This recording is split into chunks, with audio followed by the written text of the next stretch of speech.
Šį sezoną esu fizinio pasiruošimo treneris Žaibe, bet taip pat likau ir sportininkas centro puolėjas. Turėjom 2 metus gerą trenerį, kuris davė didelę bazę ir žinias, kurias aš perėmiau, nes mano tikslas po karjeros būti treneriu. Tai dabar mano startas, pradžia trenerio karjeroje ir aš žinias panaudosiu tinkamai pagal mūsų sporto šaką ir specifiką. Tai mano tikslas yra padėti žmonėms sustiprėti ir padaryti įvadą į sezoną, paruošti juos jų mobilumą, paruošti jų raumenyną geram startui per ateinančias varžybas.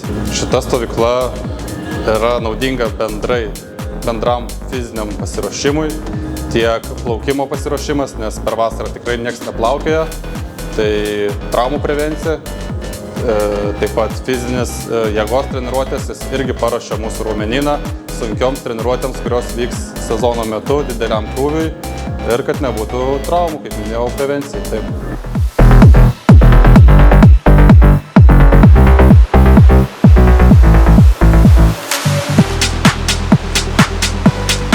Mes esame Druskininkuose, Lietuvos olimpinėme sporto centre.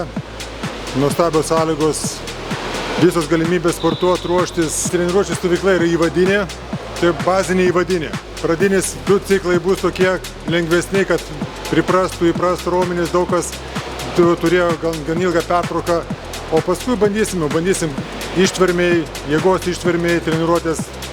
Prieš sezoninis darbas. Taip, iš tikrųjų matosi, žinau, kad kai kurie dirbo, kai kurie mokėsi, kai kurie praktikas turėjo, bet visi kažką tai veikia. Tikrai nėra tokių, kurie ateitų visiškai nieko nedarė porą mėnesių. Tikrai visi pasiruošę, bet, kaip ir sakiau, įvadinė stovykla. Pradėsim. Šiaip komandos branduolys visas išlikęs tas pats, dabar matome tik 13 žaidėjų, 3 vartininkai ir 10 žaidėjų. Jaunimas ruošiasi U18 Europos čempionatui, todėl nėra 5 žaidėjų. O šiaip visi, kas buvo pernai, besidėjo 2 nauji žaidėjai, tai vienas kroatas, vienas serbas. Aš manau, jie tikrai bendro vaizdo nesugadins. Taip, taurė dabar dalyvausim Conference Cup. Pirmą kartą istorijoje jisai yra įvesta tokia taurė ir to taurė bandysim sudalyvauti šiemet. Dalyvaus komandos, ten daugiau komandų bus jau, kurios užėmusios savo nacionaliniuose čempionatuose 5-6 vietas. Tai bus ir olandų, ir ispanų, ir italų, ir vengrų komandos. Aš manau, taurė bus įdomesnė, tikrai lygis bus aukštesnis. Nu ir bandysim patekti į sekantį etapą. Pirmos rungtynės lapkričio 7 dieną.